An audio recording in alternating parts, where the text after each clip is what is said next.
ശ്രീരാമാവതാരം വരെയാണ് ഭാഗം പാരായണം ചെയ്തു വെച്ചിരിക്കുന്നത്. നാളെ ഇനി രാവിലെ ഏതാണ്ട് ഒരു 10 മണിയോടുകൂടി ഭഗവാന്റെ തിരുവവതാരം വരും. അപ്പോ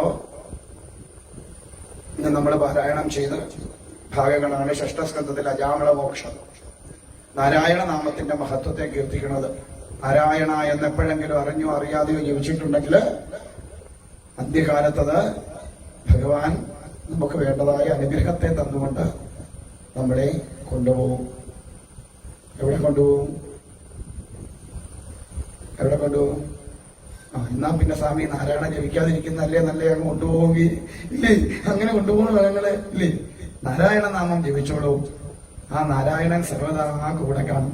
നരൻ നാരായണനാകും, അല്ലെങ്കിൽ ആ ഒരു ഭാവത്തിലേക്ക് നമ്മെ ഉയർത്തും. നാരായണ എന്ന 4 അക്ഷരം എപ്പോഴും ഹൃദയത്തിൽ സൂക്ഷിക്കാം. അതെപ്പോഴും ഗുണകരമായിട്ടേ ഭവിക്കും. ഒരിക്കലും അതൊന്നും നമുക്ക് ദോഷകരമായി ഭവിക്കില്ല. പിന്നെ അതിൽ കൂടി പഠിക്കേണ്ട മറ്റൊരു കാര്യം, കർമ്മം പിഴച്ചാൽ ഏതവനും അധപ്പതിച്ചു പോകും. കുലം കൊണ്ട് പറയുമ്പോൾ അദ്ദേഹം ബ്രാഹ്മണ കുലത്തിൽ പിറന്ന ആളാണ്. പക്ഷെ ഇടയ്ക്ക് വെച്ച് കർമ്മം പിഴച്ചപ്പോ എന്തു പറ്റി? ചണ്ടാളത്വത്തിലേക്ക് എത്തി. വേശ്യാസ്ത്രീയുടെ പിന്നാലെ പോയപ്പോ അതിൽ കൂടി ജീവിതം അസ്വസ്ഥമായപ്പോ താൻ ചെയ്യാൻ പാടില്ലാത്തതായ കർമ്മങ്ങളൊക്കെ ചെയ്ത് ചണ്ടാളത്തിലേക്ക് പോയി. അപ്പൊ കർമ്മമാണ് ബ്രാഹ്മണനാക്കുന്നതും ചണ്ടാളനാക്കുന്നതും. നമ്മുടെ കർമ്മം ശ്രേഷ്ഠമാണെങ്കിൽ അത് നമ്മളെ എവിടെ കൊണ്ടെത്തിക്കും? ബ്രഹ്മത്വത്തിലേക്ക് എത്തി, ചണ്ടാളത്വത്തിലേക്കും എത്തിക്കും. ആരും ജനിക്കുന്നത് ബ്രാഹ്മണനായിട്ട്. ആ ബ്രാഹ്മണം അല്ലെങ്കിൽ ബ്രാഹ്മണ്യം എന്ന് പറയുന്നത് അത് വർണ്ണമാണ്, ജാതിയല്ല. ബ്രാഹ്മണ, ക്ഷത്രിയ, വൈശ്യ, ശൂദ്ര എന്ന് പറയുന്ന 4 വർണ്ണങ്ങളാണ്. അത് ഓരോ മനുഷ്യനിലും ഉള്ള വർണ്ണമാണ്. അവനവന്റെ കർമ്മമാണ് ആ വർണ്ണത്തിലേക്ക് മാറ്റുക. ഈശ്വരീയമായ കർമ്മങ്ങൾ ചെയ്തുകൊണ്ട് പോകുന്നെങ്കിൽ അവനാരാ? ബ്രാഹ്മണനാണ്. ഇപ്പൊ ഞാൻ ബ്രാഹ്മണനാണ്. എന്താ കാര്യം? ഈശ്വരീയമായ കർമ്മങ്ങളാണ് ചെയ്യുന്നത്. അതുകൊണ്ട് നാളെ ഞാൻ ഈ നാടിന്റെ മുഖ്യമന്ത്രിയായാൽ ഞാൻ ആരായി? ചിരിക്കുന്നു. ക്ഷത്രിയനായി. അതേ ഞാൻ പശുവിനെ വളർത്തുകയോ അല്ലെങ്കിൽ വാണിജ്യം ചെയ്യുകയോ ചെയ്താൽ ഞാൻ ആരായി? വൈശ്യനായി. അതേ ഞാൻ ഒരാളുടെ ദാസനായിട്ട് അല്ലെങ്കിൽ ഒരാളുടെ കീഴിൽ ജോലി ചെയ്യുകയാണെങ്കിൽ ഞാൻ ശൂദ്രനായിട്ട് മാറും. അപ്പൊ നമ്മളിൽ തന്നെയാണ് ഈ 4 വർണ്ണങ്ങളും. അതൊരു ജാതി വ്യവസ്ഥ അല്ല. അങ്ങനെയാണ് എല്ലാവരും കരുതി വെച്ചത്. ജാതിയാണല്ല, ജാതി അല്ല, അത് വർണ്ണങ്ങളാണ്. ഭഗവാൻ തന്നെ ഭഗവത്ഗീതയിൽ പറയുന്നുണ്ട്, ഞാനാണ് ഈ വർണ്ണങ്ങളെല്ലാം ഉണ്ടാക്കിയത്, അതെല്ലാം കർമ്മത്തിന് അധിഷ്ഠിതമാണ്. അപ്പൊ കർമ്മമാണ് ഈ വർണ്ണത്തിലേക്ക് നമ്മളെ എത്തിക്കുന്നത്. അപ്പൊ ഇനിയും അതിനെ ഒരു കുലമായിട്ട് കൽപ്പിച്ചാൽ ആ ബ്രാഹ്മണ കുലത്തിൽ പിറന്നിട്ട് പോലും ഇടയ്ക്ക് വെച്ച് ആ കർമ്മം പിഴച്ചപ്പോ അല്ലെ സ്വധർമ്മം മറന്നപ്പോ, നമ്മളൊക്കെ സ്വധർമ്മം മറന്നു ജീവിക്കുന്നവരാണ്. ആ സ്വധർമ്മം പാലിക്കാതെ പോയി കഴിഞ്ഞപ്പോ അധപ്പതിച്ച് ചണ്ടാളത്വത്തിലേക്ക് എത്തി. പക്ഷെ എന്ത് കിട്ടി ഗുണം? കുട്ടിക്കാലത്ത് ശീലിച്ച നാരായണ മന്ത്രവും അതോടൊപ്പം മകന് നാരായണ എന്ന നാമധേയം കൊടുത്തുകൊണ്ട് സർവദാ മകനെയാണ് വിളിച്ചതെങ്കിൽ പോലും ആ യമഭടൻകാരെ കണ്ടു ഭയപ്പെട്ട് വിളിച്ചത് നാരായണ. ആ വിളിയിലാണ് കാര്യം. നാരായണോ നാരായണോ എന്ന് വിളിച്ചാൽ വിളി കേൾക്കൂല. എങ്ങനെ വിളിക്കണം? ആർത്തനായിട്ട് വിളിക്കണം. ഇങ്ങനെ ഈ ആർത്തനായിട്ട് വിളിക്കാം. തനിക്ക് മറ്റാരും രക്ഷയ്ക്കില്ല എന്ന ബോധത്തോടുകൂടി. ഈ പാഞ്ചാലിയുടെ വസ്ത്രാക്ഷേപം നടക്കുന്ന സമയത്ത് ഈ പാഞ്ചാലി ഒരുപാട് കൃഷ്ണനെ വിളിച്ചു. ആദ്യമൊന്നും വന്നില്ല അവർക്ക്. അത് കഴിഞ്ഞ് ലാസ്റ്റ് 2 കൈയും ഉയർത്തി പിടിച്ചുകൊണ്ട് വിളിച്ചപ്പോഴാണ് ഭഗവാൻ അനുഗ്രഹിച്ച് ആ വസ്ത്രാക്ഷേപത്തിൽ നിന്ന് പാഞ്ചാലിയെ രക്ഷപ്പെടുത്തിയത്. അത് കഴിയുമ്പോൾ ചോദിക്കുന്നുണ്ട്, കൃഷ്ണ ഞാൻ എത്ര വിളിച്ചു നിന്നെ, എന്നിട്ടൊന്നും നീ വന്നില്ലല്ലോ, അതെന്താ? അപ്പൊ പറഞ്ഞു, പാഞ്ചാലി നീ എന്നെ വിളിച്ച് ദ്വാരകാനാഥനായ കൃഷ്ണ, വൈകുണ്ഠനാഥനായ കൃഷ്ണ, ഗോകുലനാഥനായ കൃഷ്ണ എന്നൊക്കെയല്ലേ വിളിച്ചു. അവിടെ നിന്നൊക്കെ വരാൻ കുറെ സമയം എടുക്കും. പിന്നെ നിന്റെ ഒരു കൈ എവിടായിരുന്നു? നിന്റെ തുണിയിലായിരുന്നു. അപ്പൊ ഞാൻ പിടിക്കുന്നിടത്ത് അങ്ങനൊന്നും നിനക്ക് കൊണ്ടുപോകാൻ പറ്റത്തില്ലാന്നുള്ള ഒരു പിടി എവിടെ ഉണ്ടായിരുന്നു? നിന്റെ ഈ ഉടുത്ത വസ്ത്രത്തിലുണ്ടായിരുന്നു. അപ്പൊ നീ പിടിച്ചിടത്ത് നിൽക്കും എന്നൊരു ധാരണ നിനക്കുണ്ടായി. അപ്പൊ പിന്നെ നീ പിടിക്കുന്നിടത്ത് നിൽക്കുമെങ്കിൽ പിന്നെ ഞാൻ വരേണ്ട കാര്യമില്ല, ഉണ്ടോ? ഇല്ല. പക്ഷെ പിന്നെ നിനക്ക് മനസ്സിലായി എന്റെ പിടിയിലൊന്നും നിൽക്കില്ല. അപ്പൊ നീ എന്ത് ചെയ്തു? ഇനി എനിക്ക് ആരെ ശരണമുള്ളൂ എന്ന് ബോധ്യപ്പെട്ടു. ആ സാക്ഷാൽ ഭഗവാൻ മാത്രമേ ശരണമായിട്ടുള്ളൂ എന്ന് ബോധ്യം വന്നപ്പം ഹൃദയവാസനായ കൃഷ്ണ മമ ഹൃദിവാസ കൃഷ്ണ എന്ന് 2 കൈയും പൊക്കി വേറെ ആരും, തന്റെ ഭർത്താക്കന്മാരെല്ലാം അവിടെ നിൽക്കുന്ന അവസരത്തിലും വേറെ ആരും തനിക്ക് ശരണമില്ല എന്ന ബോധ്യത്തോടു കൂടി ആർത്തയായിട്ട് വിളിച്ചപ്പോഴാണ് ആ വിളി കേട്ടത്. നമ്മളൊന്നും ആർത്തരായിട്ട് ഭഗവാനെ വിളിക്കാറില്ല. അങ്ങോട്ട് ചെല്ലും, 50 രൂപയുടെ പാൽപ്പായസം നടത്തും, 50 ലക്ഷം രൂപയുടെ കാര്യവും സാധിക്കും, പോവും. പിന്നെ അടുത്ത ലിസ്റ്റുമായിട്ട് വരുമ്പോഴേ നമ്മൾ ഭഗവാന്റെ അടുത്തോട്ട് എല്ലാവരും ഇല്ലേ? നമ്മൾ ആരെങ്കിലും സാധിച്ചു തന്ന കാര്യത്തിൽ ഭഗവാന്റെ അടുത്ത് എന്നൊരു നന്ദി പറഞ്ഞിട്ടുണ്ടോ? ഉണ്ടോ? ഭഗവാനെ നാരായണ, നീ എനിക്ക് ഇത്രയൊക്കെ സാധിച്ചു തന്നല്ലോ, അതിന് നിനക്ക് ഞാൻ എങ്ങനെയാ നിന്നോട് ഞാൻ കടപ്പെട്ടിരിക്കണത്, എങ്ങനെ എന്ത് ചെയ്താൽ അതിന് പകരമാകുക എന്ന് നമ്മൾ ചോദിച്ചിട്ടുണ്ടോ? ഇല്ല. നമ്മളെ കൂടി ഒന്നും സാധിച്ചില്ലെങ്കിൽ എന്നാലും ഭഗവാൻ ഇപ്പൊ അങ്ങനെ ഒരു രക്ഷയില്ല, ഇപ്പൊ ചേർന്നോത്തോട്ട് പോയാലെന്ന്. എനിക്കിപ്പോ സുഖം ഇല്ലാതിരിക്കുകയാണ്, ഒന്നും ഇപ്പൊ പറഞ്ഞാൽ കേൾക്കൂലാത്ത. മനസ്സിലാവുന്നുണ്ടോ? അപ്പൊ ആർത്തനായിട്ട് എപ്പോഴാണോ ഭഗവാനെ വിളിക്കുന്നത്? തനിക്ക് വേറെ ആരും ശരണമില്ല. തന്റെ ബന്ധുക്കളും മിത്രങ്ങളും ഒക്കെ തന്നെ ഉപേക്ഷിച്ചു പോകും. ആരും നമ്മുടെ കൂടെ കാണില്ല. പ്രത്യേകിച്ച് ഭൂമിയിൽ നിന്ന് പോകുമ്പോ ഒരു കൂടെ വരില്ല നാരായണ. എല്ലാവരും നമ്മളെ വിട്ടു മാറി നിൽക്കും. ആർക്ക് വേണ്ടിയിട്ടാണോ നമ്മൾ ഈ ജീവിക്കണത് അവര് പോലും നമ്മളെ കണ്ടെത്തി. ഇല്ലേ? ഒരു കീർത്തനം ഉണ്ടല്ലോ,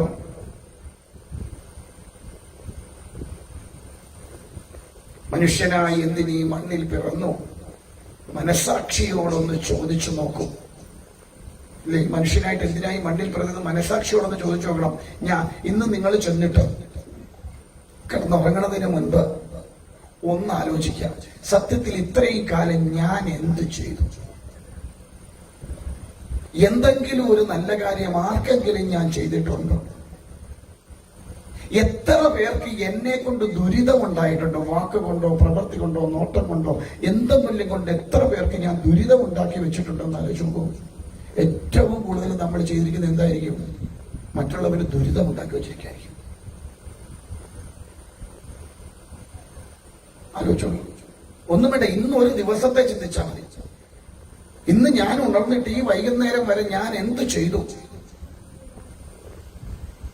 ആ ചെയ്തതിൽ എത്ര നന്മയായിട്ടുള്ള കാര്യങ്ങളുണ്ട്. അതിൽ അഭിമാനിക്കരുത്. ഞാൻ ഇത്രയും നല്ല കാര്യം ചെയ്തു എന്ന് അഭിമാനിക്കരുത്. ഒന്ന് ചിന്തിച്ചു നോക്കൂ. നമ്മൾ ഇത്രയും കാലം ഈ ഭൂമിയിൽ ജീവിച്ചിട്ട് അഭിമാനിക്കത്തക്കതായി നമ്മൾ ഒന്നും ചെയ്തു വെച്ചിട്ടില്ല. അതുകൊണ്ടാണ് 16 കഴിയുന്നതിന് മുമ്പ് എവിടെങ്കിലും കൊണ്ട് വെള്ളത്തിൽ കലക്കി കളഞ്ഞിട്ട് പിള്ളേരിട്ടേച്ചു പോണേ. മനസ്സിലായില്ലേ? നമ്മുടെ മക്കൾക്കോ കൊച്ചുമക്കൾക്കോ തല ഉയർത്തി നിന്നുകൊണ്ട് അഭിമാനത്തോടു കൂടി ഇതെന്റെ അച്ഛനല്ല, എന്റെ അമ്മയാണ്, അല്ലെ എന്റെ മുത്തശ്ശനാണ്, എന്റെ മുത്തശ്ശിയാണെന്ന് പറയാൻ വേണ്ടി നമ്മൾ ഒന്നും സമ്പാദിച്ചു വെച്ചിട്ടില്ല. കുറെ വസ്തു മേടിച്ചിട്ടതോ കുറെ വീട് വെച്ചതോ ഒന്നും അല്ല കാര്യം. അതൊക്കെ ഒരു കുലുക്കം വന്നാൽ തീരാനുള്ളതേ ഉള്ളൂ. ഇതൊക്കെ ശാശ്വതമായി നിലനിൽക്കുന്നതാണോ? അല്ല. കുറെ ധനം സമ്പാദിച്ചതുകൊണ്ട് ആളായില്ല.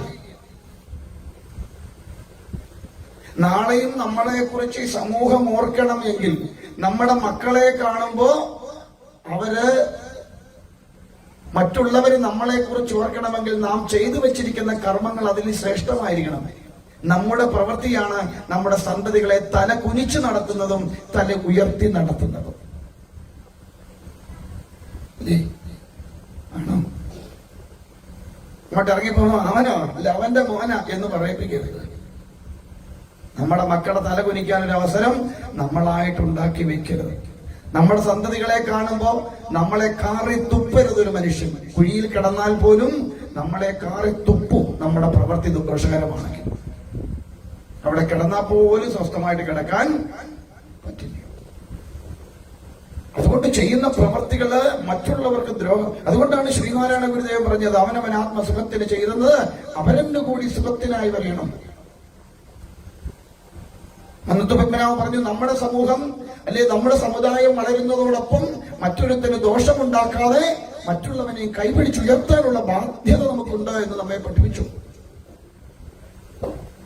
നമ്മൾ മാത്രം വളരുക എന്നുള്ളതല്ല ലക്ഷ്യം. അതോടൊപ്പം നമ്മുടെ സമൂഹത്തിലുള്ളവരെ കൂടി നമുക്ക് കൈപിടിച്ചുയർത്താൻ കഴിയുമെങ്കിൽ അത് നമ്മൾ ചെയ്തിരിക്കണം. നമ്മൾ വളരുന്നതിനോടൊപ്പം തന്നെ.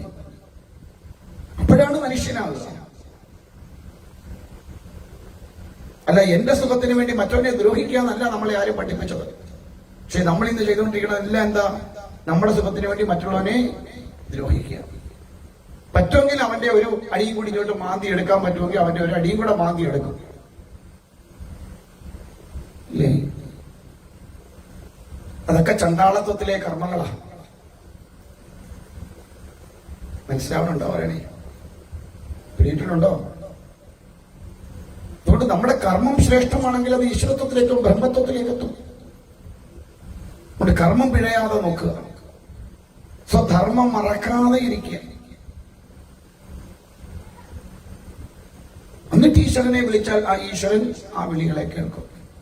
അല്ലെ സ്വീകരിക്കില്ല, തിരിഞ്ഞു പോലും നോക്കൂല്ല. എത്ര ശയന പ്രദർശനം ചെയ്താലും, എത്ര കോടിയുടെ കൊണ്ട് കിരീടം കൊടുത്താലും, എത്ര കോടിയുടെ ഓടക്കൊള്ള കൊണ്ട് കൊടുത്താലും, എത്ര കോടിയുടെ പൊന്നും കുടം കൊണ്ട് കൊടുത്താലും ഭഗവാൻ തിരിഞ്ഞു പോലും നോക്കൂല. നിന്റെ പ്രവൃത്തി മോശമാണോ എങ്കിൽ. കൊണ്ട് പ്രവൃത്തികൾ എപ്പോഴും ഈശ്വരീയമായ സങ്കല്പത്തിൽ. അതുകൊണ്ടാ പറയുമല്ലോ, ദാനം കൊടുക്കുന്നെങ്കിൽ പോലും അത് വിഷ്ണു ബുദ്ധിയാ ദാനത്തെ ചെയ്യണമെന്ന. ആർക്കെങ്കിലും എന്തെങ്കിലും ഒരു വസ്തു കൊടുക്കുന്നതിൽ സാക്ഷാൽ നാരായണനാണ് ഞാനത് സമർപ്പിക്കണത് എന്ന ഭാവത്തോടു കൂടി വേണം കൊടുക്കാൻ. അതിൽ അഭിമാനം കൊള്ളാൻ പാടില്ല. ഞാൻ അങ്ങേർക്ക് ഒരു മുണ്ട് കൊടുത്തു, അല്ലെ ഞാൻ അങ്ങേർക്ക് ഇത്രയും കൊടുത്തു എന്ന് അഭിമാനിക്കാൻ പാടില്ല. കടമായിട്ട് മേടിച്ചോണ്ട് പോയാൽ ചിലപ്പോൾ നമ്മളത് പറയും, ഇല്ലേ? തിരിച്ചു തരാമെന്നും പറഞ്ഞ് മേടിച്ചാൽ തന്നില്ലെങ്കിൽ നമ്മൾ പറയാം മേടിച്ചോണ്ട് പോയിട്ട് ഇതിൽ തന്നില്ലെന്ന് പറയും. പക്ഷെ അതല്ല, ദാനത്തെ ചെയ്യുമ്പോൾ മനസ്സറിഞ്ഞ് ഒരാൾക്ക് എന്തെങ്കിലും കൊടുക്കുമ്പോൾ നല്ലത് മാത്രമേ കൊടുക്കാവൂ. അതുകൊണ്ട് നമുക്ക് ഉപയോഗയോഗ്യമല്ലാത്തത് ഒന്നും മറ്റൊരാൾക്ക് ദാനത്തെ ചെയ്യാൻ പാടില്ല. എനിക്ക് കൊടുക്കാൻ കൊള്ളുകയില്ലാത്തതുകൊണ്ട് ഡിസ്കൗണ്ട് ഉള്ളതാണെങ്കിൽ അത് വേറൊരാൾക്ക് ഡിസ്കൗണ്ട് എന്ന് പറഞ്ഞാൽ മനസ്സിലായില്ലേ? ഉറുമ്പും പാറ്റായും കയറിയതിന്റെ ബാക്കി അതൊന്നും വേറൊരാൾക്ക് കൊടുക്കാൻ പാടില്ല. അതുകൊണ്ട് എപ്പോഴും കൊടുക്കുമ്പോൾ നല്ലത് മാത്രമേ, ഭഗവാന് കൊടുത്താലും മറ്റൊരാൾക്ക് കൊടുത്താലും നല്ലത് മാത്രമേ കൊടുക്കാവൂ. ഒരിക്കലും ഉപയോഗയോഗ്യമല്ലാത്ത ഒന്നും ആർക്കും കൊടുക്കാൻ പാടില്ല. ഉണ്ടല്ലേ പറയുക, ഭഗവാന്റെ മുമ്പിലേക്ക് വരുമ്പോൾ പുഷ്പം കൊടുത്താൽ ആ പുഷ്പം അടർത്തി വൃത്തിയാക്കി അഴുക്കുള്ളതല്ല എടുത്ത് കളഞ്ഞ് നല്ലത് മാത്രം, എന്താണോ അങ്ങോട്ട് കൊടുക്കുന്നത് അതിന്റെ ഇരട്ടിയാണ് ഇങ്ങോട്ട് നമുക്ക് കിട്ടുക. അങ്ങോട്ട് മുഷിഞ്ഞത് കൊടുത്താൽ ഇങ്ങോട്ടും നമുക്ക് കിട്ടുന്നത് ഇരട്ടി മുഷിഞ്ഞതായിരിക്കും.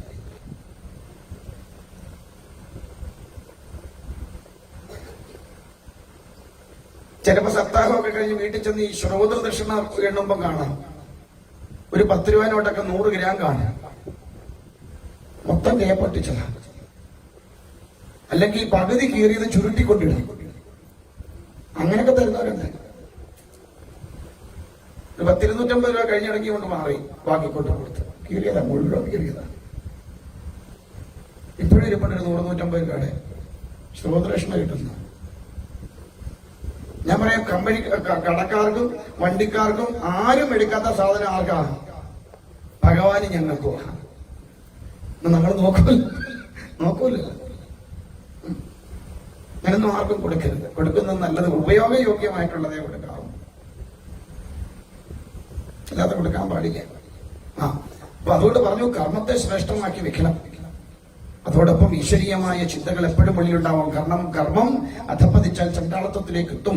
പക്ഷെ ഈശ്വര സ്മരണയുണ്ടെങ്കിൽ അവിടെ നിന്ന് കരകയറാൻ സാധിക്കുമെന്ന് പഠിപ്പിച്ചു.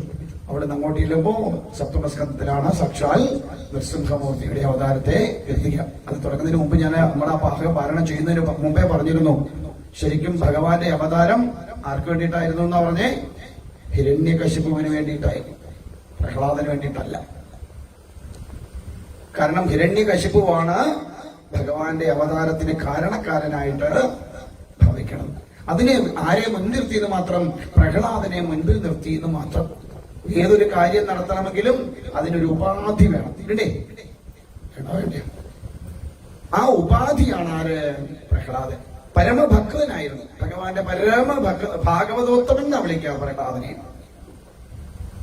പക്ഷെ ഹിരണ്യകശിപുവിനെ അനുഗ്രഹിക്കാൻ അവിടെ പ്രഹ്ലാദനെ ഉപയോഗിച്ചു ഭഗവാൻ. കാരണം അങ്ങനെ മാത്രമേ ആ ഹിരണ്യകശിപുവിന് അനുഗ്രഹം കൊടുക്കാൻ സാധ്യമാവുള്ളൂ. അത് അവരുടെ പൂർവ്വജന്മം. ഇപ്പൊ ചോദിക്കും, സ്വാമി ഇത്രയും ദുഷ്ടനായ ഹിരണ്യകശിപു എങ്ങനെ ഭക്തനാകുക? അവരുടെ പൂർവ്വജന്മം അവിടെ പറയപ്പെടുന്നുണ്ട്. അതായത് ഈ രാജസൂയ യാഗം നടക്കുമ്പോൾ അവിടെ അഗ്നിപൂജയ്ക്കായിട്ട് ഭഗവാന്റെ പേര് നിർദ്ദേശിക്കും, സഹദേവൻ. അങ്ങനെ സഹദേവൻ ആ നാമത്തെ നിർദ്ദേശിക്കുമ്പോൾ അവിടെ ഉണ്ടായിരുന്ന ശിശുപാലൻ ചാടി എഴുന്നേറ്റ് ഭഗവാനെ ദൂഷിക്കുന്നു. കുറെ ദുഷിപ്പ് കഴിയുമ്പോഴത്തേക്ക് അർജുനൻ ചാടി എടുത്തിട്ട് ശിശുപാലനോട് യുദ്ധം ചെയ്യാൻ തുടങ്ങും. അപ്പൊ ഭഗവാൻ പറയാൻ പറയാം, ഒന്നും മിണ്ടണമെന്ന് പറയും. അങ്ങനെ 101 ചീത്ത വരെ ആര് കേട്ടു? 100 ചീത്ത വരെ ഭഗവാൻ കേട്ടു. കാരണം ഈ ശിശുപാലന്റെ അമ്മയ്ക്ക് വാക്ക് കൊടുത്തു, അവന്റെ 100 തെറ്റ് വരെ ഞാൻ ക്ഷമിച്ചോളാം. 101 അവനെ വെറുതെ തരാം. 150 പറഞ്ഞപ്പോൾ ഭഗവാൻ തന്റെ സുദർശനം കൊണ്ട് എന്ത് ചെയ്തു? ഈ ശിശുപാലനെ നിഗ്രഹിച്ചു. അപ്പൊ ശിശുപാല തേജസ് നേരെ ഭഗവാനിലേക്ക് വന്നു ചേർന്നു. അപ്പോഴാണ് അവിടെ നിൽക്കുന്ന നാരദ മഹർഷിയോട് യുധിഷ്ഠിര മഹാരാജാവ് ചോദിക്കുന്നത്, അല്ലെ യുധിഷ്ഠിരൻ ചോദിക്കുന്നത്, ധർമ്മപുത്രൻ ചോദിക്കുന്നത്, എന്താണ് ഭഗവാനെ ഇത്രയും ദുഷ്ട ശിശുപാല തേജസ് ഭഗവാനിലേക്ക് വന്ന് ലയിക്കാൻ എന്താണ് കാരണം എന്ന് ചോദിക്കുമ്പോഴാണ് അവിടെ പൂർവ്വജന്മം പറയാം. കഥയൊക്കെ നിങ്ങൾക്ക് അറിയാം അല്ലേ? ആരായിരുന്നു അവരെ? ഹിരണ്യാക്ഷനെ ഹിരണ്യകശിപു ഒക്കെ ആയിട്ട് വന്ന ആരായിരുന്നു?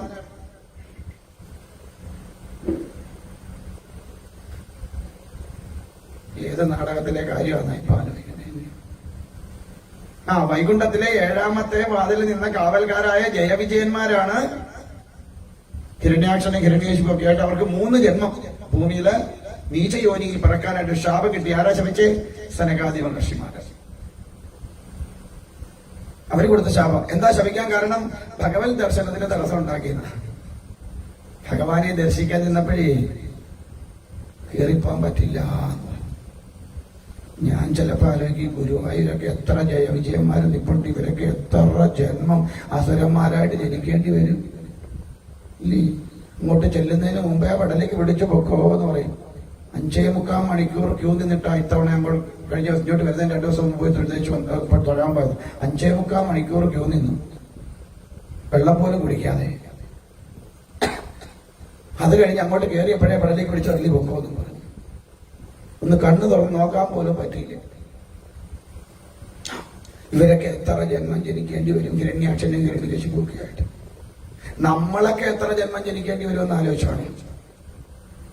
നമ്മളൊക്കെ മറ്റുള്ളവരുടെ മുമ്പിൽ കയറി വിരിഞ്ഞു നിൽക്കൂലേ? ഞാൻ തൊഴുതിട്ട് മതി, ബാക്കിയുള്ളവർ തൊഴുതാൽ മതി എന്ന് പറഞ്ഞ് ഇല്ലേ? ആലോചിച്ചോണം. ഭഗവത് ദർശനത്തിന് തടസ്സം ഉണ്ടാക്കിയ അസുരനായിട്ട് ജനിക്കേണ്ടി വരും ഭൂമിയിൽ. അങ്ങനെ 3 ജന്മം കിട്ടിയത് ഇവർക്ക് ജയവിജയന്മാർക്ക്. ഏതൊക്കെയായിരുന്നു ജന്മം? ആദ്യത്തേതാണ് ഹിരണ്യാക്ഷനും ഹിരണ്യകശിപുവും. രണ്ടാമത്തേത്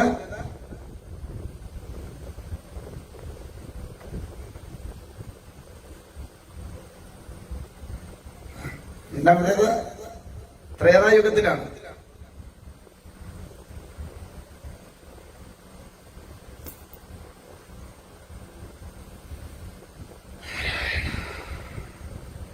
രാവണനും കുംഭകർണനും. മൂന്നാമത്തേതാണ് ശിശുപാലനും ദന്തവക്ത്രനും. ഇതാണ് 3 ജന്മം. ആ 3 ജന്മം ഈ ശാപം കിട്ടിയപ്പോ ഭഗവാൻ അവരെ അനുഗ്രഹിച്ചു. ഞാൻ തന്നെ നിങ്ങളെ അനുഗ്രഹിച്ച് 3 ജന്മം കഴിയുമ്പോൾ ഇവിടെ തിരിച്ചു കൊണ്ടുവന്നോളാം എന്ന് ഭഗവാൻ അവരെ അനുഗ്രഹിച്ചു. ആ വരത്തെ സാക്ഷാത്കരിക്കാനാണ് ഭഗവാൻ നൃസിംഹമായിട്ട് അവതരിക്കേണ്ടത്. ഈ ഹിരണ്യകശിപു അസുരനായിരുന്നു, അറിയാലോ. അദ്ദേഹം ത്രൈലോക്യങ്ങളുമൊക്കെ അടക്കി വാഴുന്ന കാലത്ത് നാരായണ എന്ന് ജപിച്ചാൽ അവന്റെ നാവും തലയും അരിയുന്ന ഒരു കാലമുണ്ടായിരുന്നു. എന്നിട്ട് പറഞ്ഞു, ഇവിടെ നാരായണ എന്നൊന്നും ജപിക്കരുത്, നിങ്ങൾക്ക് ഇതെല്ലാം തരുന്നത് ഞാനാണ്, അതുകൊണ്ട് ഹിരണ്യായ നമ എന്ന് ജപിക്കണം എന്ന് ശാസന കൊടുത്തിരുന്നു. അതുകൊണ്ട് സജ്ജനങ്ങൾക്കൊക്കെ ഭയങ്കര സങ്കടമായി. കാരണം നാമം ജപിക്കാൻ കഴിയില്ല. നമുക്കൊക്കെയാണ് ഒരു കുഴപ്പവും വരത്തില്ലായിരുന്നു ഇല്ലേ? ആരെങ്കിലും നമ്മളോട് പറഞ്ഞ നാമം ജപിക്കരുത് പറഞ്ഞാൽ നമ്മളെന്താ പറഞ്ഞേ? നന്നായി, അത്രയും സമയം ലാഭമായല്ലോ TV കാണാൻ നോക്കും അല്ലേ? അത്രയും കൂടെ സീരിയൽ കാണാമല്ലോ.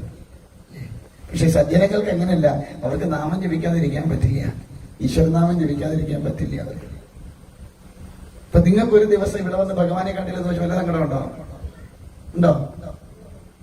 ഉണ്ടോ? ഒരു ദിവസം പറഞ്ഞ കഥ കേട്ടില്ലെന്ന് വെച്ചാൽ എന്തെങ്കിലും സങ്കടം ഉണ്ടോ? ഉണ്ടോ? ഒരു നേരം പറഞ്ഞ കഥ കേട്ടില്ല എന്ന് വെച്ചാൽ സങ്കടം വല്ലതും ഉണ്ടോ? ഓ, അതാണ് ഒരു വഴിക്കാണോ ഇല്ലേ? അങ്ങനെ ഒരിക്കലും എനിക്കൊരു അനുഭവം ഉണ്ടായി. ഒരു സപ്താഹത്തിൽ ഇതുപോലെ ഒരു മഹാത്മാവ് എല്ലാ ദിവസവും വരും ഉച്ചയാകുമ്പോൾ. അദ്ദേഹം ഒരു കട നടത്തുക.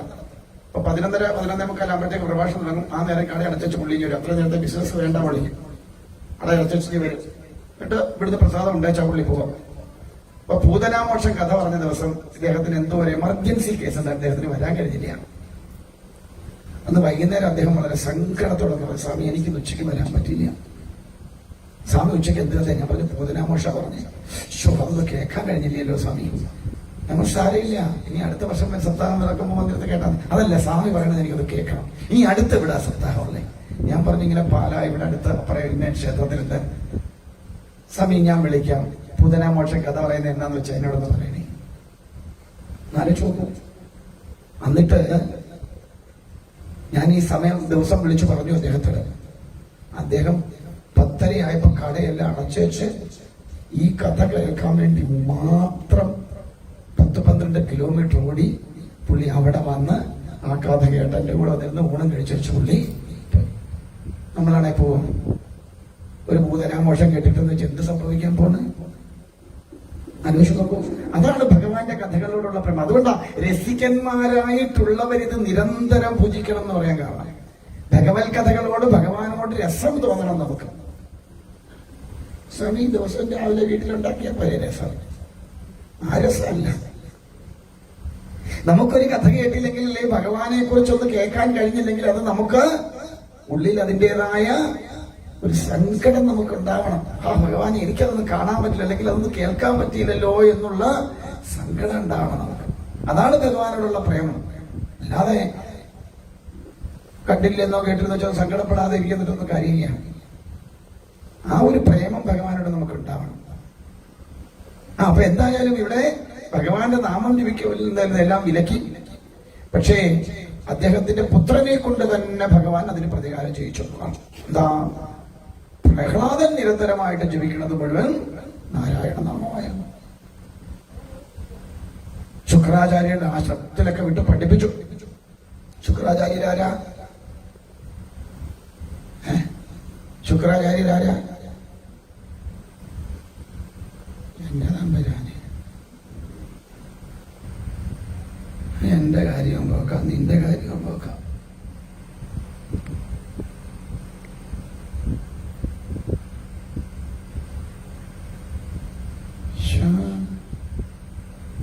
അസുര ഗുരുവാണ് ശുക്രാചാര്യര്. ഞാൻ പറഞ്ഞു കഴിയുമ്പോ അവിടെ ദേവഗുരുവാനാ? ദേവഗുരു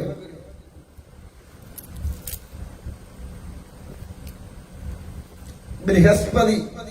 ഇനിയെങ്കിലും ഈ വരുന്നുണ്ട ഇങ്ങനെ വന്ന ഇങ്ങനെ ഇരുന്നാ പോരാ, ഒരു ബുക്കും പേരായും ഒക്കെ കൊണ്ടുവരണം.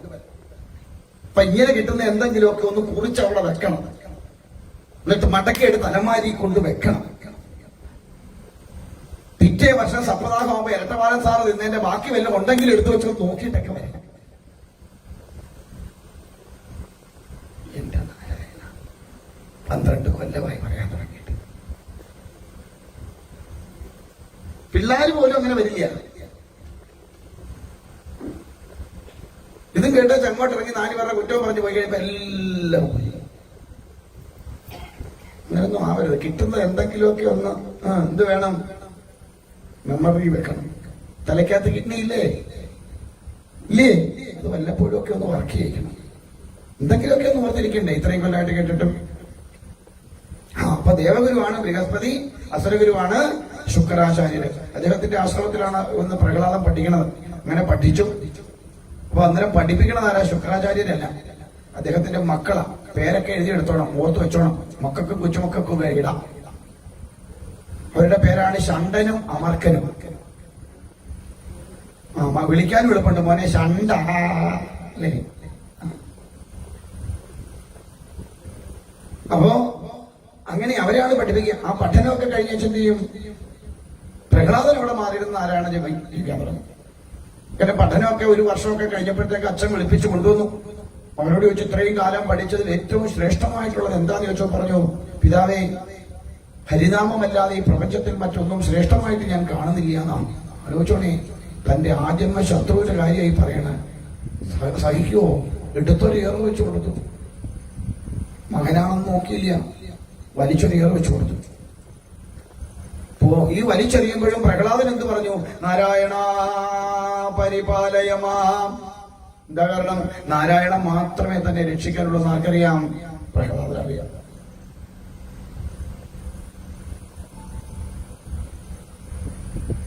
വീണ്ടും ഈ ശുക്രാചാര്യന്റെ മക്കളെയൊക്കെ ദേഷ്യപ്പെട്ട് കുറെ വഴക്കൊക്കെ പറഞ്ഞവർ പറഞ്ഞ് മര്യാദ കൊണ്ട് പഠിപ്പിച്ചോണം, വൃത്തിയായിട്ട് പഠിപ്പിച്ചോണം എന്നൊക്കെ പറഞ്ഞു വിട്ടു. പിന്നെയും വിട്ടു പോയി പഠിപ്പിച്ചു. പിന്നെയും വന്നപ്പോഴും ചോദിച്ചപ്പോഴും ഇത് തന്നെ ഉത്തരം. അവസാനം സഹികെട്ടിട്ട് ഒരു വിധത്തിൽ ഏതെങ്കിലും വിധത്തിൽ ഇവരെ അങ്ങ് കൊല്ലണമെന്നായി.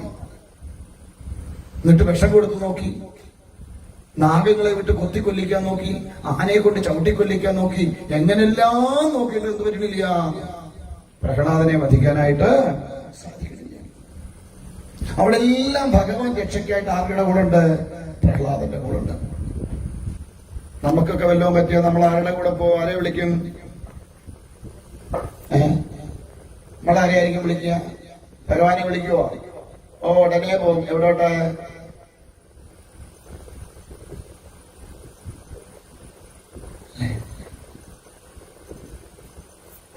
ഒന്നുമായിട്ട് അങ്ങോട്ട് എല്ലാം 90 കൂടി സെഞ്ചുറി അടിപ്പിച്ച് നമ്മളെ ഇങ്ങോട്ട് പോകട്ടെന്നൊന്നും ഞാൻ പറയില്ല. നല്ല ആൾക്കാരുടെ അടുത്ത് പോകണം. ധനത്തിനോട് ആർത്തിയില്ലാത്ത, ഇതിനെ ഒരു പരിധി വരെയെങ്കിലും സത്യസന്ധമായിട്ട് കൊണ്ടു നടക്കുന്ന ആൾക്കാരുടെ അടുത്ത് പോകണം. ഏറ്റവും കൂടുതൽ ഏത് വിഭാഗത്തിലുള്ളതാ? ആർത്തിയുള്ള കൂട്ടത്തില് ഇല്ലേ? നിങ്ങളൊന്നും മിണ്ടാത്ത പോവാറില്ലേ? അങ്ങനെ ഇല്ലേ? എനിക്കറിയാമല്ലോ പോകുമെന്ന്.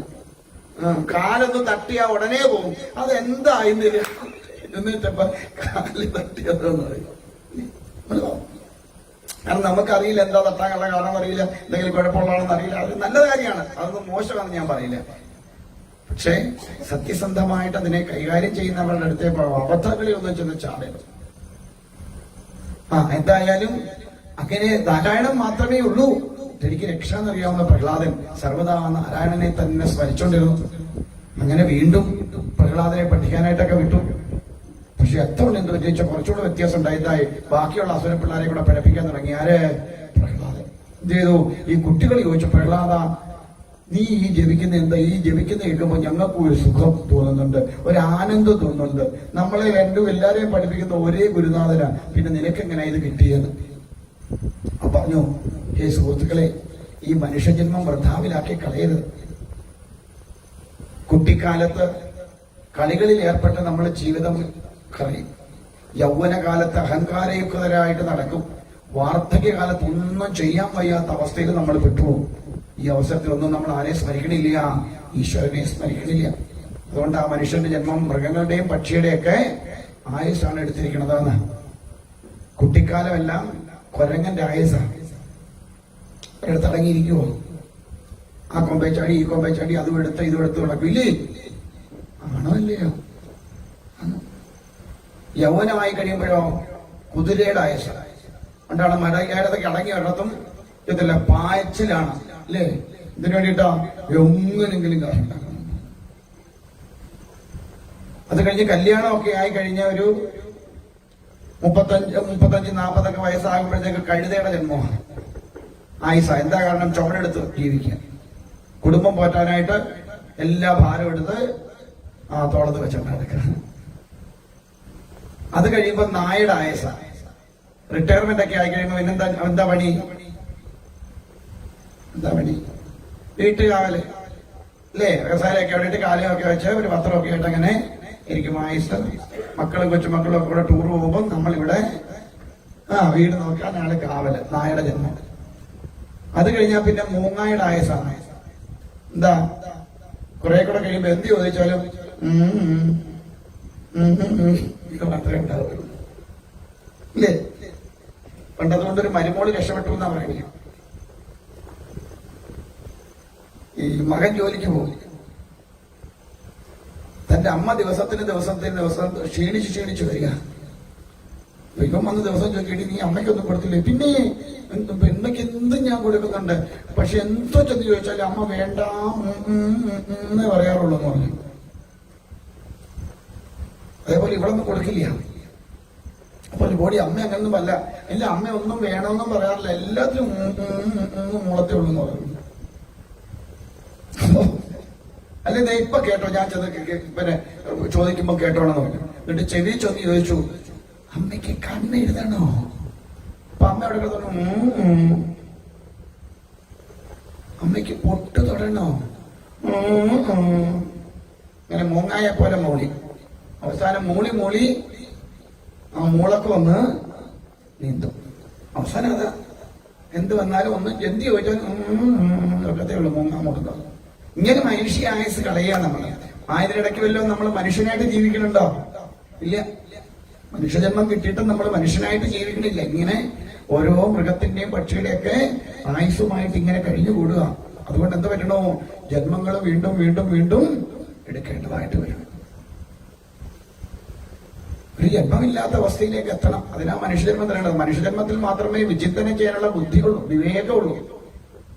ആ വിവേകത്തിൽ കൊണ്ട് വിചിന്തനം ചെയ്തുകൊണ്ട് അസത്യങ്ങളെ തിരിച്ചറിഞ്ഞ് സത്യത്തെ സ്വീകരിച്ചുകൊണ്ട് ജീവിതം മുൻപോട്ട് കൊണ്ടുപോയി ഇനി ഒരു ജന്മമില്ലാത്ത അവസ്ഥയിലേക്ക് എത്തേണ്ടതാണ്. പക്ഷെ അതൊന്നും ഒരു മനുഷ്യജന്മം കിട്ടിയിട്ടൊന്നും സാധിക്കുന്നില്ല.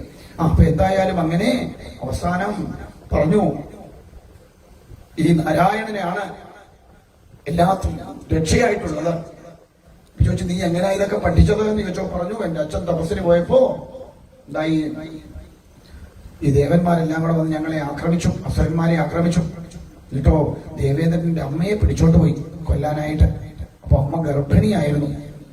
ഇത് കണ്ട നാരദമുനി എന്റെ അമ്മയെ പിടിച്ച് അദ്ദേഹത്തിന്റെ ആശ്രമത്തിൽ കൊണ്ട് നിർത്തിയിട്ട് എന്നെ, അമ്മയുടെ ശുശ്രൂഷ കണ്ടിട്ട് എന്നെ ഉദ്ദേശിച്ച്, ഉള്ളിൽ കിടക്കുന്ന എന്നെ ഉദ്ദേശിച്ച് എന്ത് ചെയ്തു? ഹരികഥകൾ പറഞ്ഞു കൊടുത്തു എന്നാണ്.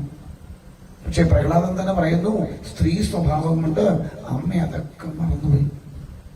ആ സ്ത്രീയുടെ സ്വഭാവം അത്രയും. ഇങ്ങനെയൊക്കെയുള്ള കാര്യങ്ങൾ കേട്ടാൽ മറവി. അതുകൊണ്ടല്ലേ ഞാൻ നിങ്ങളെ ഒന്നും പറയാത്തെ. സ്ത്രീ സ്വഭാവം കൊണ്ട് മറന്നു പോകുന്ന അങ്ങനെ. പക്ഷെ ഉള്ളിൽ കിടന്ന ഞാനതെല്ലാം കേട്ടു പഠിച്ചു. അങ്ങനെയാണ് എനിക്ക് നാരായണ നാമത്തെ പഠിക്കാൻ കഴിഞ്ഞത് എന്ന്. അതുകൊണ്ട് കൊടുക്കുമ്പോ എപ്പോ കൊടുക്കണം? അകത്ത് കിടക്കുമ്പോ. അകത്ത് കിടക്കാന്ന് പറഞ്ഞാൽ പോലീസ് പിടിച്ചോണ്ടോ യാതിടുമ്പോഴാണോ? അല്ല, അമ്മയുടെ വയറ്റിൽ കിടക്കുമ്പോൾ കൊടുക്കണം. നല്ലതൊക്കെ അതിന് സ്വാമി ഞങ്ങളിപ്പോ പ്രോട്ടീനും ഒക്കെ കലക്കി കൊടുക്കുന്നുണ്ട്. അത് പോരായോ? അത് പോരാ. നല്ല നല്ല കാര്യങ്ങൾ വായിക്കുകയും നല്ല നല്ല കാര്യങ്ങൾ കേൾക്കുകയും ഈശ്വരീയമായ ചിന്തകൾ കൊണ്ട് മനസ്സിനെ നിറച്ച് ഉള്ളിൽ കിടക്കുന്ന ജീവനെ ആ ഈശ്വരത്വത്തിലേക്ക് കൊണ്ടുവരാൻ ഒരു അമ്മയ്ക്ക് കഴിയണം. വയറ്റിൽ കുഞ്ഞു കിടക്കുമ്പോ സീരിയൽ കാണുന്ന അമ്മയാണെങ്കിൽ കൊച്ചു നീന്താൻ പരുവാകുമ്പോ ഏത് മൂലയ്ക്ക് കൊണ്ടിട്ടാലും ടി വി വെച്ചാൽ കൊച്ചു എന്തോ ചെയ്യും? അവിടെ നീന്തി വന്ന് രാജവെമ്പാല തലമൊക്കെ ഇരിക്കുന്ന പോലെ ടി വിയുടെ വരുമ്പോൾ തലമൊക്കെ ഇരിക്കും.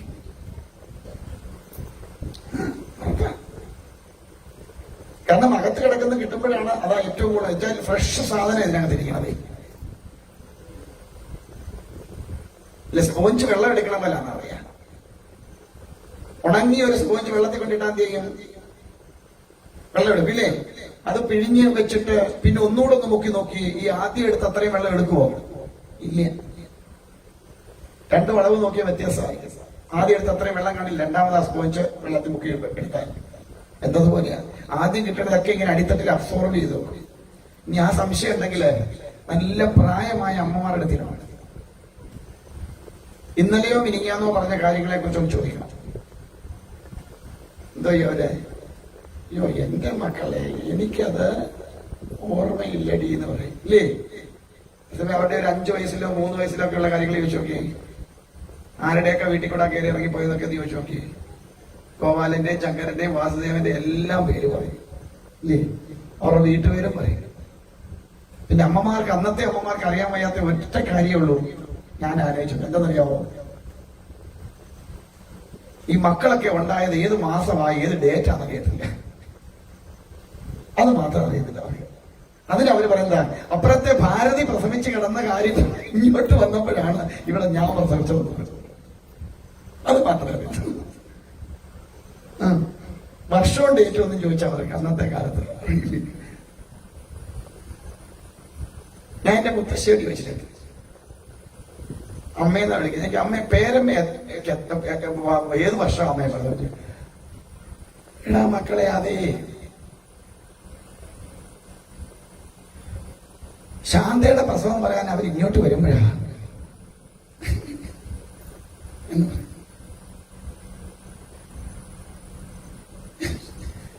ചിലപ്പോ ഇത് ഓർക്കുമ്പോ രസ. ഈ അമ്മൂമ്മമാരുടെ അടുത്തിരുന്നാലേ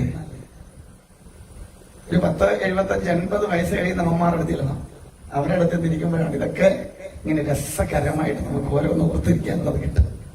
ഞാൻ പറയും, ഏറ്റവും കൂടുതൽ ജീവിതത്തില് ആനന്ദം നൽകുന്ന ഒരു നിമിഷമാണ് മുത്തശ്ശന്റെയും മുത്തശ്ശിയുടെയും ഒക്കെ കൂടി ഇരിക്കാൻ പറ്റുക എന്ന് പറയുന്നത്. അത് ജീവിതത്തിൽ കിട്ടുന്ന വലിയൊരു സൗഭാഗ്യമാണ്, മുത്തശ്ശനോടും മുത്തശ്ശിയോടും ഒക്കെ കൂടി ജീവിക്കാൻ പറ്റുക എന്നുള്ളത്. അച്ഛന്റെയും അമ്മയുടെയും ഒപ്പവും മുത്തശ്ശന്റെയും മുത്തശ്ശിയുടെയും ഒപ്പം ജീവിക്കാൻ സൗഭാഗ്യം കിട്ടും. ഇപ്പോഴത്തെ മുത്തശ്ശനും മുത്തശ്ശിയല്ലേ എവിടെ കിടക്കുന്നേ? കോൾഡ് സ്റ്റോറേജ് ഹോമില അല്ലേ, അവരെല്ലാം അവിടെ കൊണ്ടുത്തല്ലേ. അതുകൊണ്ട് ഇപ്പോഴത്തെ കുഞ്ഞുങ്ങൾക്കൊന്നും മുത്തശ്ശന്റെയും മുത്തശ്ശിയുടെയും ഒന്നും സുഖം എന്താണെന്നറിയില്ല. ഈ പ്രായമൊക്കെ ആയി കഴിയുമ്പോൾ തൊലിയൊക്കെ അങ്ങോട്ട് ചുളങ്ങും. ഇല്ലേ പല്ലുമൊക്കെ ഒന്നില്ലാതായിട്ട് ഇരുത്തും. ഇന്നലെ ചെന്നിട്ട് ഇങ്ങനെ കവളത്തെ പിടിച്ചൊരു വലി വലിക്കണം, ഇല്ല റബ്ബർ ബാൻഡ് പോകുന്ന തിരിച്ചൊരു മുക്ക് പോയി തുണിയെല്ലാം. ഞാൻ ചെയ്യുമായിരുന്നില്ല മുമ്മയെടുത്ത് ഈ കവളെ പിടിച്ചിങ്ങനെ മരിക്കണം. ഇതെല്ലാം എന്നാലും ചീത്തയൊക്കെ വിളിച്ച് തല്ലാനൊക്കെ വരും. എന്നാലും അതൊരു ജീവിതത്തിൽ രസമായിരുന്നു. ഒരു 4 കൊല്ലക്കാലം ഞാൻ ഏറ്റവും കൂടുതൽ സന്തോഷിച്ച നിമിഷം എന്റെ മുത്തശ്ശിന്റെ കൂടെ ഉണ്ടായിരുന്നു. അതൊക്കെ ജീവിതത്തിൽ കിട്ടുന്ന വലിയ സൗഭാഗ്യങ്ങളാണ്.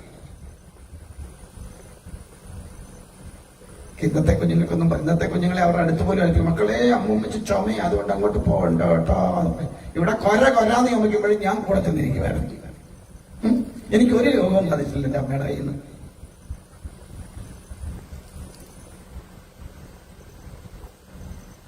അതൊക്കെ കിട്ടുന്ന സൗഭാഗ്യം, അതൊക്കെ അനുഭവിച്ചറിയേണ്ട ആനന്ദപരമായ സമയങ്ങളാണ് അതൊക്കെ. 96 വയസ്സുണ്ടായിരുന്നു മരിക്കുമ്പോൾ. അതിൽ 6 മാസമേ കട്ടിലേ കിടന്നുള്ളൂ. അതുവരെ സ്വന്തമായിട്ട് എഴുന്നേറ്റ് ഒരു കുളി കഴിഞ്ഞാൽ തുണിയെല്ലാം ഒലച്ചു പിഴിഞ്ഞെടുത്ത് എന്റെ വൈഫിന്റെ കൊടുത്തിട്ട് പറയും അതിലോട്ടിട്ടേ മക്കളെന്ന് പറയുന്നു. അതുവരെ ഇവിടെ ഇപ്പൊ 52, 55 കഴിഞ്ഞപ്പോഴത്തേക്ക് ഇവിടെ വന്നാ മതിയാണ് ഞാൻ അവസ്ഥ. അത് ആ പഴയ മണ്ണിന്റെ ഗുണം. ശരി, ഞാൻ കുഞ്ഞുങ്ങളോട് പറയും, മക്കളെ ഉപ്പനെയും അമ്മൂമ്മയൊക്കെ കൈ കിട്ടിയാ വെറുതെ കളടരുത്. അവരെന്ത് ചെയ്യണം? പരമാവധി അവരെ പ്രയോജനപ്പെടുത്തിക്കണം. നല്ല നല്ല കഥകൾ കേൾക്കണമെങ്കിൽ മുത്തശ്ശന്റെയും മുത്തശ്ശിയുടെ അടുത്തിരിക്കണം. ഇല്ലേ? ശരിയല്ലേ? മിത്തുകളൊക്കെ ആയിരിക്കും പറയുക, എന്നാൽ പോലും അത് കേട്ടിരിക്കുമ്പോൾ ഒരു സുഖം ഉണ്ടാവും. അതൊക്കെ കിട്ടുന്ന ജീവിതത്തിൽ കിട്ടുന്ന വലിയ ആനന്ദം. അപ്പൊ എന്തായാലും അങ്ങനെ എന്റെ അമ്മ ഇതൊക്കെ വന്നുപിടിച്ചു. അതുകൊണ്ട് ഉള്ളില് ഞാനിതൊക്കെ കിടന്ന് കേട്ടുവന്നാ. അതുകൊണ്ട് കേൾക്കും, എന്തെങ്കിലുമൊക്കെ കൊടുക്കുമ്പോൾ നല്ല രീതിയിൽ കൊടുക്കുമ്പോ അതൊക്കെ കുട്ടിക്കാലത്ത് കൊടുക്കണം. അപ്പൊ ഗർഭിണിയായിരിക്കുന്ന അവസരത്തിൽ എന്ത് വേണം? നല്ല നല്ല നാമങ്ങൾ കേൾക്കുക, നല്ല നല്ല കഥകൾ കേൾക്കുക, നല്ല നല്ല സജ്ജനങ്ങളെ കുറിച്ച് പഠിക്കുക. അതൊക്കെ എന്ത് ചെയ്യും? ആ ഈശ്വരാംശത്തെ ആ ഉള്ളിൽ കിടക്കുന്ന ജീവനെ സ്വീകരിക്കാനായിട്ട് സാധിക്കും. അങ്ങനെ പ്രഹ്ലാദന് കൊല്ലാനായിട്ട് നോക്കി ഹിരണ്യകശിപു. ആ സമയത്ത് ചോദിച്ചു, ഈ തൂണിലുണ്ടോടാ നിന്റെ ഹരി? യാതൊരു സംശയമില്ലാതെ പ്രഹ്ലാദൻ പറഞ്ഞുണ്ട്, ഈ തൂണിലുണ്ട് എന്ന് പറഞ്ഞു.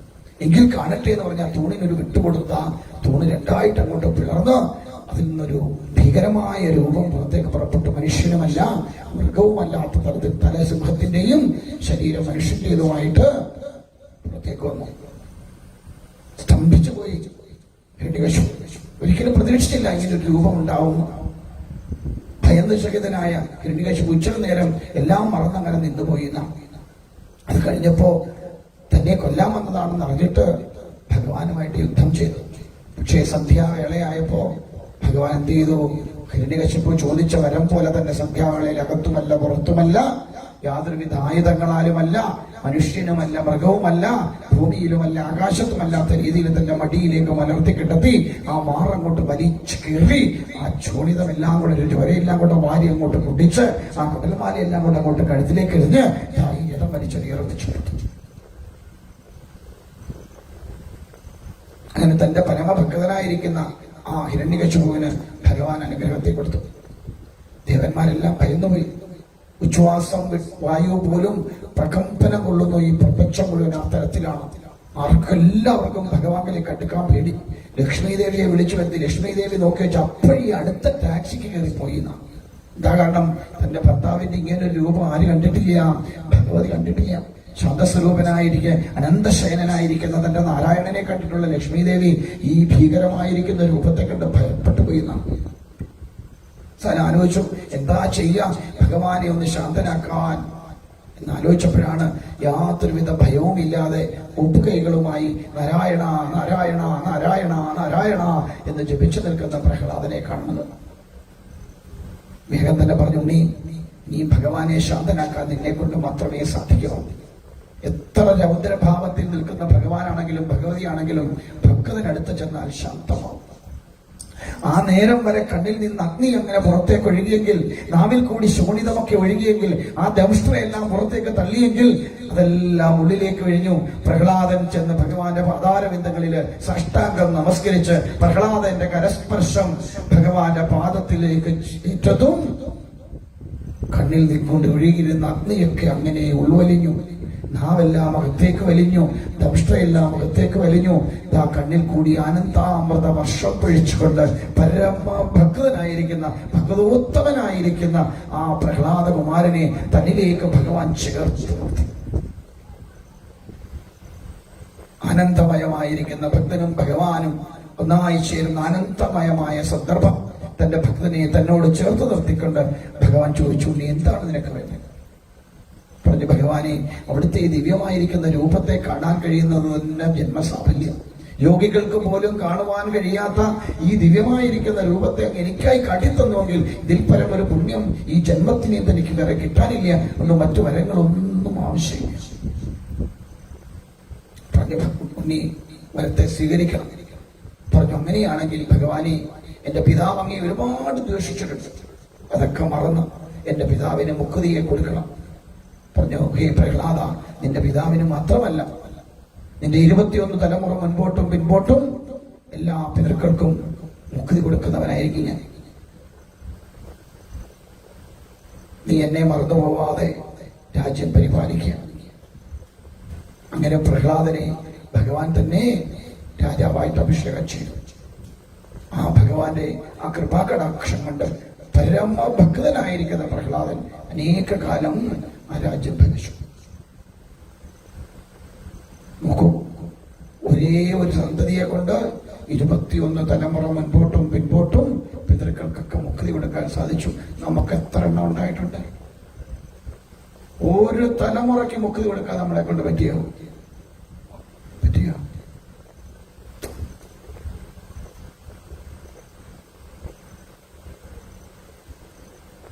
നീ എന്താ ഹിരണ്യകശിപു തന്റെ പുത്രനായിട്ട് പോലും ഇത്തരത്തിൽ പ്രഹ്ലാദനോട് പെരുമാറാൻ കാരണം?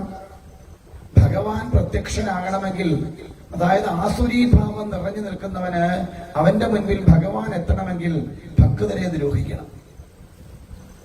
ഭക്തനെ രക്ഷിക്കാൻ ഭഗവാൻ ഏതവസ്ഥയിൽ എത്തിച്ച് ഭക്തനെ ദ്രോഹിക്കുന്നത് ഒരിക്കലും ഭഗവാൻ ഇഷ്ടമല്ല, സഹിക്കില്ല. ഭഗവാൻ തന്നെ ദ്രോഹിച്ചാലും ഭഗവാൻ സഹിക്കും, പക്ഷേ തന്റെ ഭക്തനെ ദ്രോഹിച്ചാൽ ഒരിക്കലും ഭഗവാൻ സഹിക്കില്ല. ഭക്ത വാത്സല്യം നിറഞ്ഞവനാണ് ഭഗവാൻ. അതുകൊണ്ട് തന്റെ ഭക്തനൊരു വിഷമമുണ്ടായാൽ അവിടെ ഭഗവാൻ അതിനുള്ള പ്രതിവിധി കണ്ടെത്തിയിരിക്കും. അതാണ് ആ കാരുണ്യം, ഭഗവാന്റെ കാരുണ്യം എന്ന് പറയുന്നത്. ആ നരഹരി രൂപത്തിൽ ഭക്തനായ ഹിരണ്യകശിപു പറഞ്ഞു, മനുഷ്യൻ എന്നെ കൊല്ലരുത്, മൃഗം എന്നെ കൊല്ലാൻ പാടില്ല. പിന്നെ വരാൻ പറ്റുന്ന എങ്ങനെയുള്ളൂ?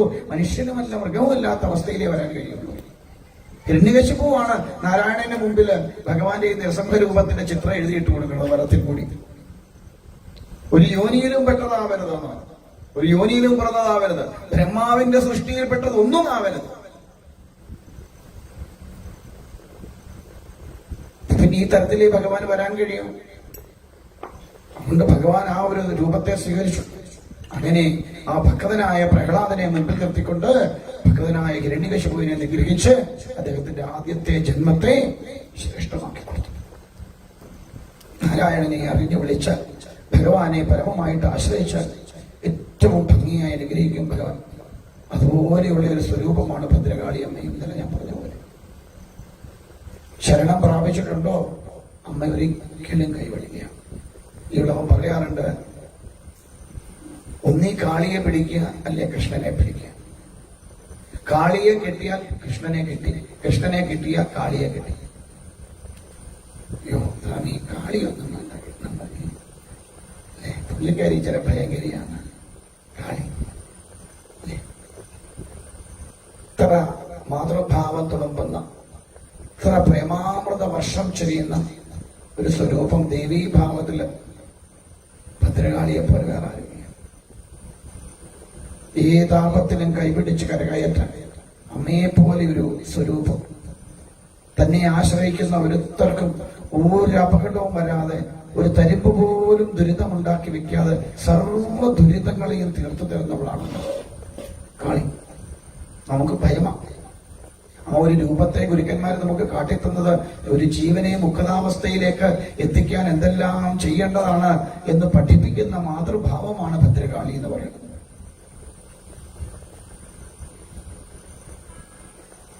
വളരെ പെട്ടെന്ന് പ്രത്യക്ഷത്തിൽ ഫലം തരുന്നവരെ രണ്ടുപേരാണ് നൃസിംഹമൂർത്തിയും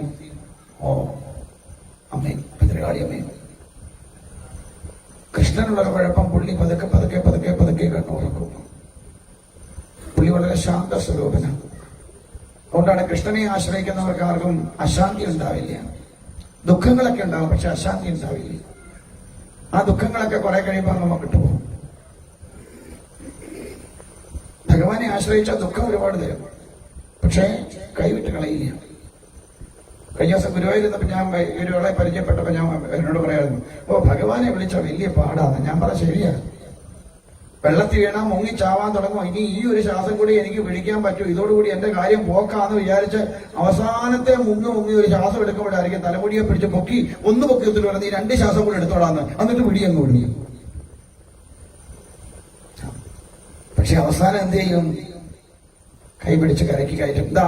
തന്നെ കാര്യം കാണാൻ വേണ്ടിയിട്ട് ആശ്രയിക്കുന്നതാണോ അതോ പരമമായിട്ട് ആശ്രയിക്കുന്നതാണോ എന്ന് തിരിച്ചറിയാൻ. ഭഗവാനെ ആശ്രയിക്കുമ്പോൾ പരമമായിട്ട് ആശ്രയിക്കണം. ചവിട്ടി തേച്ച് കുഴച്ച് പൊറോട്ടയ്ക്ക് മാവ് കഴിക്കുന്ന പോലെ ഇട്ട് കുഴിക്കുന്ന പോലെ. പക്ഷെ എന്നാലും എന്ത് ചെയ്യില്ല? കൈവിടില്ലേ ഭഗവാൻ. അതുപോലെ ഭദ്രകാളി അമ്മ. അത് പിന്നെ ചില പറയണ പോലെ സൂക്ഷിച്ചു കണ്ടൊക്കെ ചെല്ലണം എന്നുള്ളത്. കൃഷ്ണന്റെ അടുത്ത് ചെല്ലുന്ന പോലെ ഒന്നും ഭദ്രകാളി അമ്മയെടുത്ത് ചെല്ലാൻ പറ്റില്ല. എന്നാലും ആശ്രയിച്ചാൽ കൈവടിക്കുക. എങ്ങനെയാണോ ഒരമ്മ തന്റെ കുഞ്ഞിനെ മാറോട് ചേർത്ത് നിർത്തുന്നത്, അതേപോലെ അമ്മ നമ്മളെ മാറിനോട് ചേർത്ത് നിർത്തും. മനസ്സിലായോ?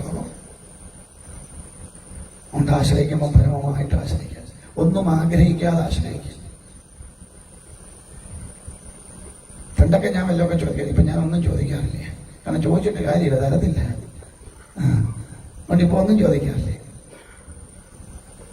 ഇപ്പൊ ഗുരുവായൂർ ചെന്നപ്പോഴും ഒരു പറയാൻ ചോദിച്ചില്ലേ. കണ്ണൊന്നും മിന്നുന്ന പോലെ കണ്ടു, കുറെ മാറി കവന്ന് കിടന്നു, നമസ്കരിച്ചു, കുറെ നേരം അവിടെ ഇരുന്നു, സഹസ്രനാമം ചോദിച്ചു, തിരിച്ചു പോന്നു. ഒന്നും ചോദിച്ചില്ല. അങ്ങേർക്കറിയാൻ വയ്യാത്ത വല്ല കാര്യമുണ്ടോ? ഒന്നുമില്ല. എല്ലാം ഒരു കീർത്തനമുണ്ടായി, എന്റെ മുഴുവൻ എനിക്ക് ഓർമ്മയില്ല. എല്ലാം അറിയുന്ന കണ്ണനല്ലേ, ഒന്നും പറയേണ്ട കാര്യമില്ല, കൂടെ നടന്നെല്ലാം കാണുന്നുണ്ട്, കാര്യങ്ങളെല്ലാം ഗ്രഹിക്കുന്നുണ്ട്. പിന്നെ അവനോട് എന്താ പറയാനാ? എല്ലാം അറിയുന്നവനോട് പിന്നെ പറയേണ്ട കാര്യമുണ്ടോ? ഒരു കാര്യമില്ല. അറിഞ്ഞു തരുമ്പോഴേ ഇതിന് സുഖമുള്ളൂ. ചോദിച്ചു വാങ്ങണതും മനസ്സറിഞ്ഞു കൊടുക്കുന്നതുമായിട്ട്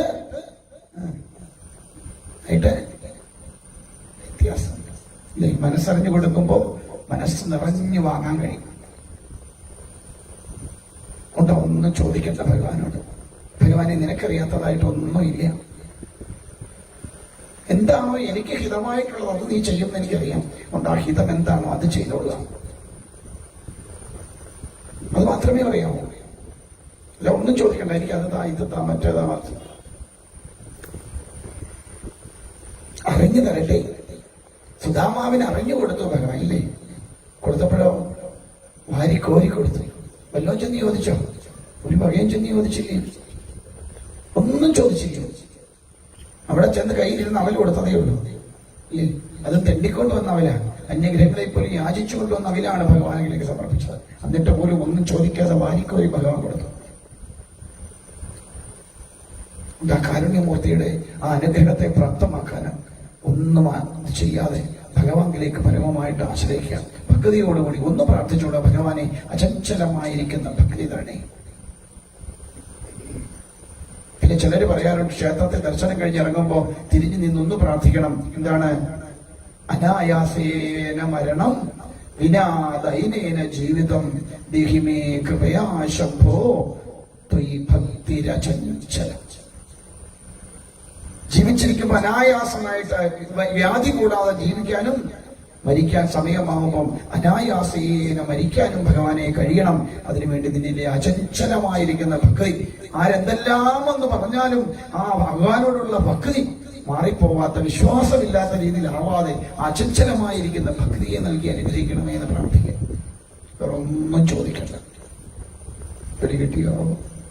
മനസ്സിലായോ? എന്താ നരസിംഹമൂർത്തിയുടെ സങ്കല്പം?